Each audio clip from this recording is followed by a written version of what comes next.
আলহামদুলিল্লাহ আলহামদুলিল্লাহ রব্বিল আলামিন আসসালাতু ওয়াসসালামু আলা আশরাফিল আম্বিয়া ওয়াল মুরসালিন ওয়া আলা আলিহি ওয়া সাহবিহি আজমাইন আম্মা বাদ।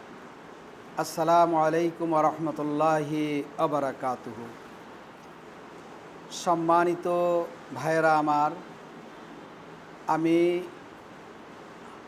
হজের ফজিলত সম্পর্কে প্রথম পর্ব আলোচনা করেছি এবং হজ সম্পর্কে আমি দ্বিতীয় পর্বে কথা বলছি। আমরা যে হজে যাচ্ছি, প্রথমেই আমরা হজে যাওয়ার রওনা হওয়ার শুরুতেই মিকাতের আগেই আমাদের এহরাম বাঁধতে হয়। এই এহরাম আমরা কেন বাঁধি? এই এহরামের মাধ্যমে আমার জন্য অনেক হালাল জিনিস হারাম হয়ে যায়। এই এহরাম বাঁধার সাথে সাথে আমাকে যেই কল্পনার জগতে অবগাহন করতে হবে, আমার হৃদয়ে মনের মধ্যে যেই কল্পনা নিয়ে আসতে হবে, যেই একটি চিত্র আমার মনের মধ্যে আঁকতে হবে, সেটা হলো যে এই কাপনের কাপড় মানি আমি, এই ইহরামের কাপড় মানি আমি কাফনের কাপড় যেন পরেছি, দুই টুকরো কাপড় আমি পরেছি। এটা হলো আমাকে কাফনের কাপড়ের কথা স্মরণ করিয়ে দেয়। যখন আমার মৃত্যু হবে, যখন আবার মরণ হবে, তখন কিন্তু এই দুই টুকরো কাপড় ছাড়া আমি আর কিছুই নিতে পারবো না। আমার বাড়ি, আমার গাড়ি, আমার বাড়ির একটা ইটের কণা, আমার ব্যাংক ব্যালেন্স কোটি টাকার একটা পয়সা আমি নিতে পারবো না। অতএব এই কাপড়ের কথা আমাকে স্মরণ করিয়ে দেয়। এহরাম বাঁধার সাথে সাথে আমি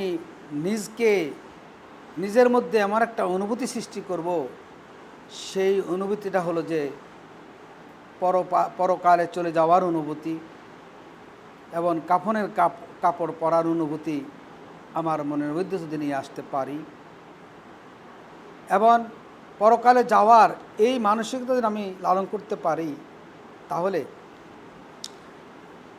এই হজ দ্বারা আমার উপকারে আসবে। এ হজ আমাকে অনেক কিছু শিখাবে। এ হজ আমার ভিতরগতভাবে আমাকে অনেক কিছু পরিবর্তন করে দিবে। শুধু দুই টুকরো কাপড় পরে আমি হজ করতে যাচ্ছি, এটা লৌকিকতার জন্য নয়, এটা স্পেশাল কোনো ড্রেস নয় যে ড্রেসটা পরে আমি নিজকে খুব পবিত্র মনে করছি, নিজে হাজি সাহেব হয়ে যাচ্ছি, কিন্তু না, বরং আমাকে স্মরণ করিয়ে দেয় কাফনের কাপড়ের কথা। আমি যখন মরে যাব, এই রকম কাফনের কাপড় পরেই আমাকে যেতে হবে, এই কথা স্মরণ করতে হবে। যখন আপনি হজে যাবেন, তখন অবশ্যই কিছু ব্যাগ নিয়ে যাবেন। ব্যাগের মধ্যে কিছু কাপড় চোপড়, শুকনো খাবার, আত্মীয় স্বজনের গিফট, এগুলো নিয়ে আপনি যাচ্ছেন। এই যে আপনি ব্যাগটা নিয়ে যাচ্ছেন, কাপড় চোপড় নিয়ে যাচ্ছেন, এই কিছু পাথেও নিয়ে যাচ্ছেন। এই পাথেও, এই ব্যাগ, লাগেজ আপনাকে স্মরণ করিয়ে দেয় হজে যেতে যেমন ব্যাগ লাগে, রিয়াল লাগে, আপনার কাপড় চোপড় লাগে, শুকনো খাবার লাগে। আমি যেদিন এই দুনিয়া থেকে বিদায় নেব, সেই দিনের জন্য আমি কি পাথেও তৈরি করে রেখেছি, সেই কথাই আমাকে স্মরণ করে দেয়। আজকে আমি হজে যাচ্ছি, সেখানে আমি কত কিছু নিয়ে যাচ্ছি, আত্মীয় স্বজনের গিফট নিয়ে যাচ্ছি, কিন্তু আমি যে পরকালে যাব, অনন্ত জীবনে চলে যাব, আমার মৃত্যু হবে, আমাকে চলে যেতে হবে, সেই জন্য আমি কি করছি? অতএব এই পাথেও আমাকে তৈরি করতে হবে। শুধু হজের পাথেও আমাকে এই পাথেওর কথা মনে করে দেয় যে আমাকে মৃত্যুর পরেও আমার কিছু পাথেও দরকার। সেই পাথেও হলো আমার নেক আমল, আমার নেকামল, আমার ভালো কাজ, দুনিয়ার মধ্যে আমি যত বেশি ভালো কাজ করব সেটাই হলো আমার পাথেয়। আমার যত বেশি ইখলাস থাকবে সেটা আমার পাথেয়। আমার ঈমান যত মজবুতি থাকবে সেটা আমার পাথেয়। আমার তাকওয়া যত মজবুত থাকবে সেটা আমার পাথেয়। অতএব হজের এই পাথেয়, হজের এই ব্যাগ লাগেজ আমাকে স্মরণ করে দেয় যে আখেরাতে কবরে যাওয়ার সময় আমাকে এরকম পাথেয় নিয়ে যেতে হবে। খায়রুজ জাদি তাকওয়া, আর সর্বোত্তম পাথেয় হলো তাকওয়া। যেমন হজের উদ্দেশ্যে, হজে যাওয়ার সময় আপনার তাকওয়ার দরকার। তাকওয়া ছাড়া আপনার হজ কবুল হবে না, গ্রহণযোগ্য হবে না। ঠিক অনুরূপভাবে পরকালীন জীবনের জন্য তাকওয়ার প্রয়োজন আছে। খায়রুজ জাদ আত তাকওয়া। আল্লাহু আকবার। সাদা কাপড় পরেন, হ্যাঁ, সাদা কাপড় এহরামের কাপড়। সাদা কাপড় আমাকে স্মরণ করিয়ে দিচ্ছে যে এই সাদা কাপড় পরেই আমি কবরে যাব, এই কথাটা আমাকে স্মরণ করে দিচ্ছে। আখেরাতে যাওয়ার আমার ড্রেস, আখেরাতে যাওয়ার ড্রেস, হজে যাওয়ার ড্রেস যেমন আমার সাদা, আখেরাতে যাওয়ার ড্রেসও আমার সাদা, এই কথা আমাকে স্মরণ করিয়ে দেয়। যদি আমি এইভাবে আখেরাতকে স্মরণ করতে পারি তাহলে হজের প্রতিটা আমল আমার জন্য অনেক সুন্দর হবে, অনেক কার্যকর হবে, অনেক ইখলাস আমার হৃদয় মনের মধ্যে স্থাপিত হবে। এই জন্য এই সাদা এহরামের কাপড় আমাকে পরকালীন ড্রেসের কথা স্মরণ করিয়ে দেয়, আমার কবরে যাওয়ার ড্রেসের কথা স্মরণ করিয়ে দেয়। মৃত্যুর পর আমাকে আত্মীয় স্বজন এই ড্রেস পরিয়েই আমাকে কি করবে, কবরে দিবে, সেই কথা আমাকে স্মরণ করিয়ে দেয়। অতএব যখন সাদা কাপড় দিয়ে কাফন এহরাম বাঁধবেন তখন আপনি এই কথাটা স্মরণ করবেন। যেমনিভাবে কাপড় সাদা তেমনিভাবে আপনার মনটাও সাদা হওয়া লাগবে। আপনি সাদা কাপড় করে হজে যাচ্ছেন, কিন্তু আপনার অন্তরের মধ্যে ময়লায় ভরা, নেফাকিতে ভরা, কুফরিতে ভরা, শিরিকিতে ভরা, আপনার অহংকারে ভরা, দুনিয়ার লালসায় আপনার হৃদয় কলুষিত, আপনি যাচ্ছেন হজে না। এই সাদা কাপড় মানে আপনার হৃদয়কেও সাদা করতে হবে, আপনার অন্তরকে সাদা করেই হজে যেতে হবে।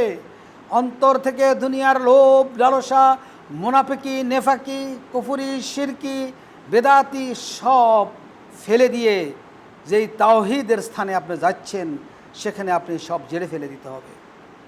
সাদা হৃদয় নিয়েই আপনাকে যেতে হবে। ঠিক সাদা হৃদয়ওয়ালারাই জান্নাতে যাবে, নফসে মুতমাইন্নারাই জান্নাতে যাবে।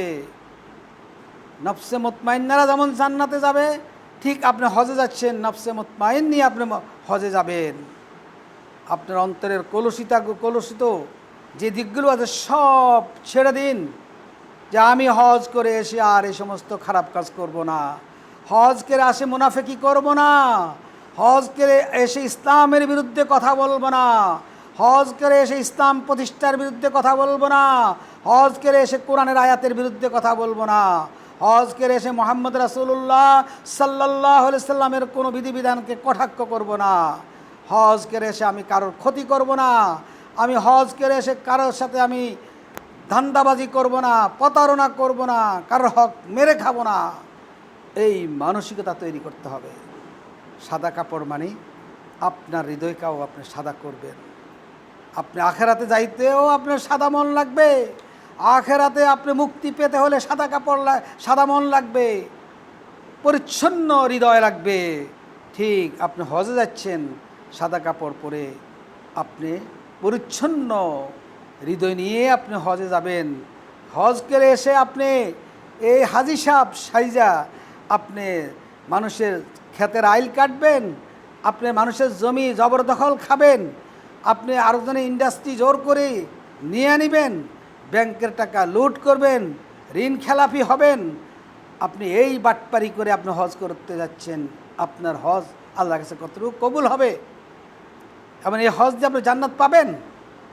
জান্নাতে যেতে হলে আপনার নফসে মুতমাইন লাগবে, পরিচ্ছন্ন হৃদয় লাগবে, হ্যাঁ, নফসে মুতমাইন লাগবে, পরিচ্ছন্ন হৃদয় লাগবে, কলবে সালিম লাগবে। কলবে সালিমরাই জান্নাতে যাবে। ঠিক আপনার হজও কবুল হতে হলে আপনার পরিচ্ছন্ন হৃদয় লাগবে। যাওয়ার সময় যদি এমন মানসিকতা রাখেন যে হজের এই ব্যবসা, এই মাথায় টুপি আর রুমাল লাগাইয়া বলবেন যে আমি হাজি সাহেব, আর অপকর্ম সব করবেন। আমরা হাজি সেলিম সহ অনেক হাজির কাহিনী জানি আমরা। হাজি সেলিম ঢাকার সন্ত্রাস, এইভাবে ফেনীতে সন্ত্রাস আছে হাজি সাহেব, জায়গায় জায়গায় অনেক হাজি সাহেব আছে যারা সন্ত্রাসী। অতএব এই হজ দিয়ে আপনার কাজ হবে না, এই হজ দিয়ে আপনি জান্নাত পাবেন না। অতএব আপনি সাদা কাপড় পরেন, এহরামের কাপড় সাদা, আপনার মনটাকে পরিচ্ছন্ন করে আপনি হজে যাবেন। না হলে এই হজ শুধুমাত্র যাওয়া আসাই হবে, এটা একটা পিকনিকের মতো হবে, এটা একটা আপনার ওই যে ঘোরাঘুরি হবে, কিন্তু জান্নাত পাওয়ার জন্য সে হজ হবে না, গুনাহ মাফের জন্য হজ হবে না। আমরা এহরাম বাঁধার পরে আমরা কি বলি? আমরা তালবিয়া পাঠ করি, লাব্বাইক আল্লাহুম্মা লাব্বাইক লা শারীকা লাকা লাব্বাইক ইন্নাল হামদা ওয়ান নি'মাতা লাকা ওয়াল মুলক লা শারীকা লাকা। এই তালবিয়া আমরা পড়ি। এই তালবিয়ার মাধ্যমে আপনি কী ঘোষণা দিচ্ছেন? হ্যাঁ, রব্বুল আলামিন সদাই আমরা প্রস্তুত আছি, আমরা সব সময় আপনার কাছে প্রস্তুত আছি। রব্বুল আলামিন আপনার প্রত্যেকটা কাজে আমরা প্রস্তুত আছি।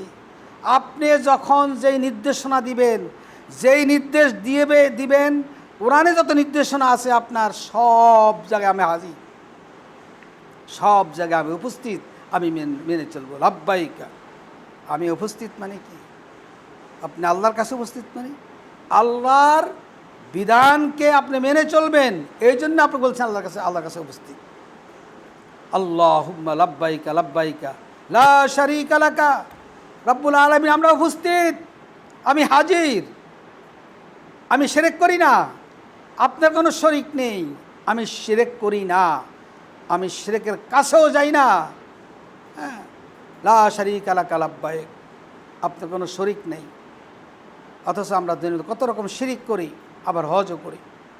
ইন্নাল হামদা, সমস্ত প্রশংসা আপনার। প্রশংসার নেতার কোনো প্রশংসা নাই, নেত্রীর কোনো প্রশংসা নাই, সলিমুদ্দিনের কোনো প্রশংসা নাই, এমন রাজা বাদশার কোনো প্রশংসা নাই। সমস্ত প্রশংসা একমাত্র আপনার জন্য নিবেদিত। পৃথিবীতে যত নিয়ামত আছে সমস্ত নিয়ামত আপনার দান। চন্দ্র, সূর্য, আকাশ, জমিন, গ্রহ, নক্ষত্র, আমাদের প্রতিদিন নিঃশ্বাসে আমরা প্রায় 3 লক্ষ টাকার অক্সিজেন গ্রহণ করি। এই সব আমার দেহ, আমার চোখ, কান, নাক, গলা, আমার আমার রক্ত চলাচল, আমার কোষ, সবই আপনার। ওয়ান নি'মাতা লাকা ওয়াল মুলক, সমস্ত রাজত্বের মালিক আপনি, আপনি ছাড়া কোনো রাজা নাই। সমস্ত রাজত্বের মালিক আপনি। কুল্লিল্লাহুম্মা মালিকাল মুলক তুতিল মুলকা মান তাশাউ ওয়া তানজিউল মুলকা মিম্মান তাশাউ ওয়া তুইজ্জু মান তাশাউ ওয়া তুযিল্লু মান তাশাউ বিয়াদিকাল খায়র। এরপরে লাস্ট আবার বলতেছেন লা শারীকা লাকা, হে আল্লাহ আপনার কোনো শরিক নেই, হে আল্লাহ আপনার কোনো শরিক নেই। তাহলে এই তালবিয়ার মাধ্যমে আমরা কি ঘোষণা দিচ্ছি? এই তালবিয়া যে ঘোষণা দিয়েছি, এই ঘোষণা কি আমি হজ থেকে ফিরে এসে সামান্যতম পালন করি? আমি যে আল্লাহর কাছে বললাম লাব্বাইক, লাব্বাইক মানে আল্লাহ আমি সব ছেড়ে দিয়েছি, শয়তানি ছেড়ে দিয়েছি, ঘুষ ছেড়ে দিয়েছি, প্রতারণা ছেড়ে দিয়েছি, আমার ভিতরে যত পাপ আছে, পাপের বৈশিষ্ট্য আছে, পাপের গুণাগুণ আছে, সব আমি ছেড়ে দিয়ে আপনার কাছে উপস্থিত হয়েছি। এরপরে হজ করে এসে হাজি সাহেব হয়ে আপনি হয়ে যান হাজি সেলিম, আপনি হয়ে যান সন্ত্রাসী হাজি, নাউজুবিল্লাহ মিন যালিক।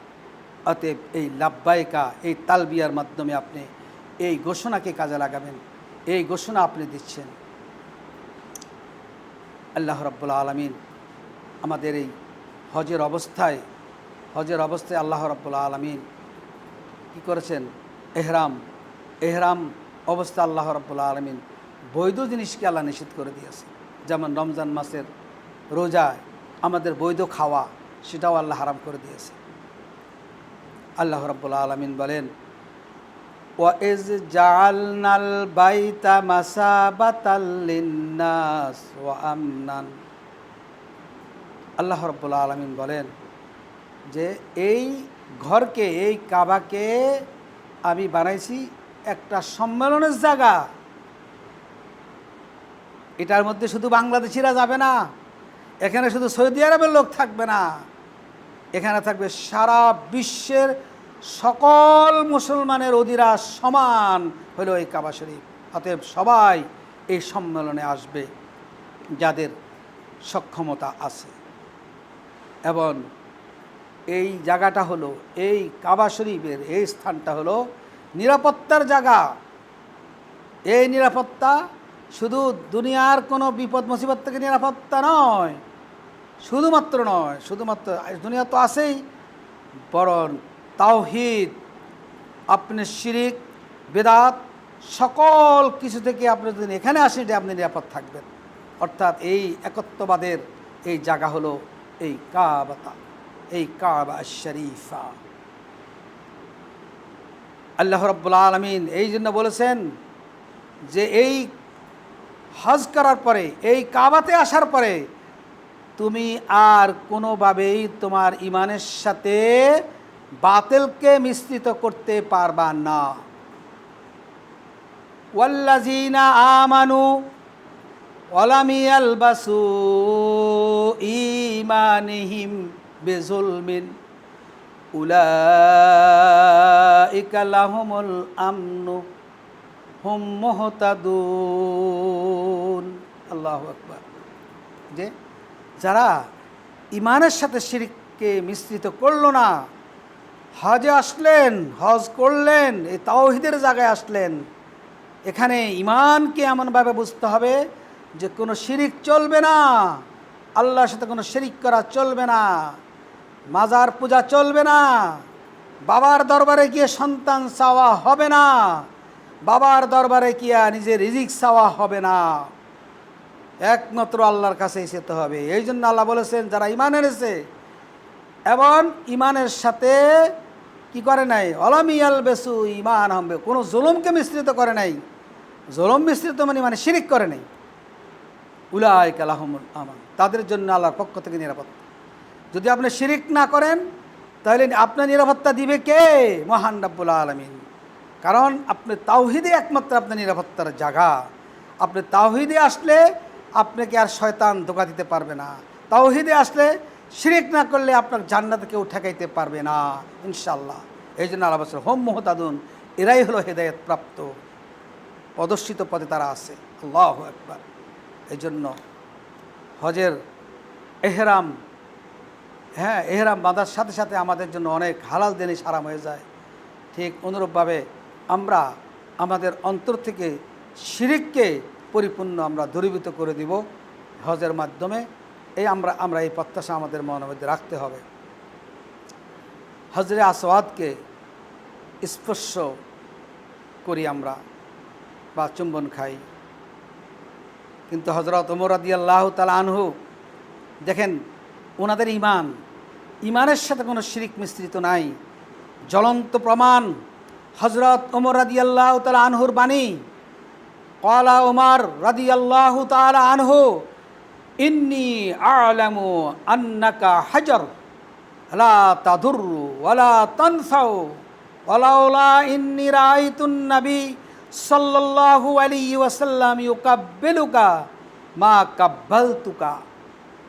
হজরে আসওয়াদকে চুম্বন করে দেওয়ার আগে আল্লাহর এই সাহাবী ওমর রাদিয়াল্লাহু তাআলা আনহু বললেন, আমি জানি তুমি একটি শুধুমাত্র পাথর, তুমি পাথর, তুমি কারো ক্ষতি করার ক্ষমতা রাখো না, তুমি কারোর উপকার করার ক্ষমতা রাখো না।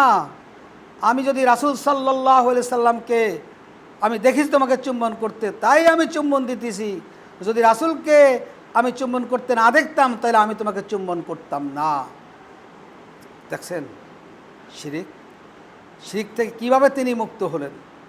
তিনি পরিপূর্ণভাবে পাথরের ক্ষমতাকে তিনি অস্বীকার করে তিনি আল্লাহর ক্ষমতাকেই তিনি মানলেন, আল্লাহর শ্রেষ্ঠত্বকে স্বীকৃতি দিলেন যে পাথর তোমার যত ক্ষমতা, সব ক্ষমতা আল্লাহরই। তখন আল্লাহ তোমার তো ক্ষমতা দেয়, তখন তুমি ক্ষমতা পাও, এছাড়া তোমার কোনো ক্ষমতা নাই। আগুনে ফেলা হলো ইব্রাহিম আলাইহিস সালামকে, যদি আগুনের ক্ষমতা থাকতো তাহলে সেদিন কেন ইব্রাহিম আলাইহিস সালামকে পুড়তে পারলো না? এত জ্বলন্ত অগ্নিকুণ্ডে ইব্রাহিম আলাইহিস সালামকে ফেলা হলো, কিন্তু সেদিন আগুনের যদি ক্ষমতা থাকতো ইব্রাহিম আলাইহিস সালাম তো পোড়া গেল না। আগুনের ক্ষমতা নাই, যখন আল্লাহ ক্ষমতা দেয় তখনই ক্ষমতা হয়। এই পাথরের কোনো ক্ষমতা নেই, এই পাথরের ক্ষমতা হলো আল্লাহর হাতে। আল্লাহ যদি ক্ষমতা দেয় যে তুমি মুখের পাপ চুষে নাও, তাহলে নিবে। এই জন্য হযরত ওমর রাদিয়াল্লাহু তাআলা আনহু এইভাবে কথা বলছেন। এই জন্য যখন আমরা পাথরের চুম্বন করব, তখন আমরা মনের মধ্যে রাখবো যে এই পাথরের কোনো ক্ষমতা নেই, ক্ষমতা সমস্ত কার? আল্লাহর। কোনো রকম শিরিক যেন আমার মনের মধ্যে চলে না আসে। এরপরে তাওয়াফ করি আমরা। এই তাওয়াফ মানে কি? কাবাকে তাওয়াফ করা মানে এক তাওহীদকে তাওয়াফ করা। মুমিন জীবন বাইতুল্লাহর চারপাশে ঘোরা, আল্লাহর মহান নির্দেশের চারপাশে ঘোরা, হ্যাঁ, তাওহীদের কেন্দ্রবিন্দুতে ঘোরা। আল্লাহু আকবার। অর্থাৎ ইসলামের পরিপূর্ণভাবে প্রবেশ করেছেন, সেই জন্য আপনি ঘুরতেছেন। আপনি এই যে তাওয়াফ করেন, এটা দ্বারা আপনি কী বোঝান? যে আল্লাহ আমি সব ছেড়ে দিলাম, আল্লাহ আমি সমস্ত পাপ ছেড়ে দিলাম, আল্লাহ আমি প্রতারণা ছেড়ে দিয়েছি, ঘুষ ছেড়ে দিয়েছি, সুদ ছেড়ে দিয়েছি, জিনা ব্যভিচার ছেড়ে দিয়েছি, যত খারাপি সব ছেড়ে দিয়ে রব্বুল আলামিন আমি এই ঘুরে ঘুরে এই কাবা আপনার ঘরকে ঘুরে ঘুরে আমি এই কথাটাই আমি স্বীকৃতি দিচ্ছি যে আমি ইসলামের মধ্যে পরিপূর্ণভাবে প্রবেশ করেছি। তাওয়াফ করা মানে কি? আপনি কি ঘোষণা দিচ্ছেন? এই তাওয়াফের মাধ্যমে আপনি ঘোষণা দিচ্ছেন যে আল্লাহ আমি ইসলামের মধ্যে পরিপূর্ণভাবে প্রবেশ হয়ে গেলাম, আমি তাওহীদের মধ্যে প্রবেশ করিলাম, আমার জীবনে আমি শিরক করব না, আমি আপনার বিধানকে লঙ্ঘন করব না, আমি আপনার বিধানকে পরিপূর্ণভাবে মেনে চলব। এই ঘোষণা দিচ্ছেন আপনি কোথায়? কাবা ঘরের তাওয়াফের মাধ্যমে। আল্লাহ রাব্বুল আলামিন আমাদেরকে এই জন্য বলেছেন, ইয়া আইয়ুহাল্লাযীনা আমানু দুখুলু ফিস-সিলমি কাফা, তোমরা হে ঈমানদারেরা তোমরা পরিপূর্ণভাবে ইসলামে প্রবেশ করো। আর এই কাবা তাওয়াফের মাধ্যমে আমি আমার জীবনকে বিলিয়ে দিচ্ছি যে আমি ঘোষণা দিয়ে দিচ্ছি আল্লাহর কাছে, হে আল্লাহ আমি এখানে এসে উপস্থিত হয়েছি, আপনার ঘরের চতুর্দিকে ঘুরে আমি এই ঘোষণা দিচ্ছি আমি আর শিরক করব না, আমি বেদাত করব না, আমি আর খারাপি করব না, আমি পরিপূর্ণভাবে মুসলমান হয়ে আমি ইসলামকে মেনে চলব। এই ঘোষণা আমি দিচ্ছি। আপনি যে বিধান ওহির মাধ্যমে নাজিল করেছেন সেই বিধানকে আমি পরিপূর্ণভাবে মেনে চলব। আপনি তাওয়াফ করার মাধ্যমে আপনি এই ঘোষণাই আপনি দিচ্ছেন। সাফা মারওয়া দোয়া দেখেন, মহান রব্বুল আলামিন একজন নারী বিবি হাজরা রাদিয়াল্লাহু তাআলা আনহা, তিনি কত বড় মর্যাদা সম্পন্ন একজন ব্যক্তি, একজন নারী। আল্লাহ তাকে কত মর্যাদা দিয়েছেন, কত সম্মান দিয়েছেন, কত ইজ্জতওয়ালা বানাইছেন। কারণ যেদিন ইব্রাহিম আলাইহিস সালাম তাকে রেখে গেলেন কাবার মরুভূমিতে, যেখানে মানবহীন এবং পশু পাখিহীন জায়গার মধ্যে রেখে গেলেন, তখন তিনি কিন্তু আল্লাহর সন্তুষ্টির জন্য রেখে গেছেন। আর তিনি সেই জন্য সেখানে এই কোলের শিশু, দুধের শিশুকে নিয়ে তিনি সেখানে অবস্থান করছেন। ইব্রাহিম আলাইহিস সালাম তো রেখে চলেই গেলেন।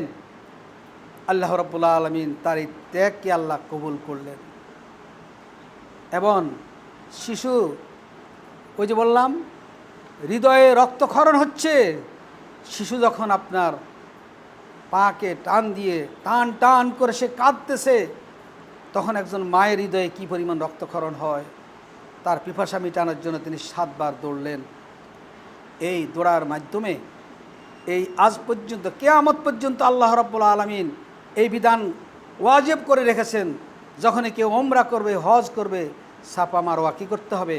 সাফা মারওয়া দৌড়তেই হবে, সাড়ি করতেই হবে। আল্লাহু আকবার। এই সাড়ি না করলে হজ হবে না, এই সাড়ি না করলে উমরা হবে না। কারণ হাজেরা রাদিয়াল্লাহু তাআলা আনহার এই দৌড়াদৌড়িটা আল্লাহ খুব পছন্দ করেছেন। আল্লাহ খুব পছন্দ করেছেন এবং এই পছন্দনীয় জিনিসকে আল্লাহ কিয়ামত পর্যন্ত আল্লাহ নির্দেশনা হিসাবে রেখে দিয়েছেন, একটা নিদর্শন হিসাবে রেখে দিয়েছেন। আল্লাহু আকবার। কারণ তিনি জনমানবহীন এই জায়গার মধ্যে আল্লাহর নির্দেশের কারণে তিনি থেকেছেন। আল্লাহু আকবার। এই জন্য আমরা এই স্থান যখন আমরা দৌড়ব তখন আমরা মনের মধ্যে লালন করব যে রব্বুল আলামিন হাজেরা মা হাজেরা যেইভাবে আল্লাহ কোলের শিশু দুধের শিশু নিয়ে এই মরুভূমিতে, সেখানে পশু পাখি নাই, মানুষ নাই, সেখানের মধ্যে তিনি আল্লাহর হুকুমকে পালন করার জন্য থেকেছেন এবং তার এই দোয়াদুরিকে আল্লাহ পছন্দ করেছেন। এ আল্লাহ, আমিও হাজেরার মতন আমার জীবনকে এইভাবে আপনার রাস্তায় বিলীন করে দিতে চাই। আপনার রাস্তায় আমার জীবনকে আমি কাটাবো, আপনার ওহী মোতাবেক আমি জীবনকে কাটাবো।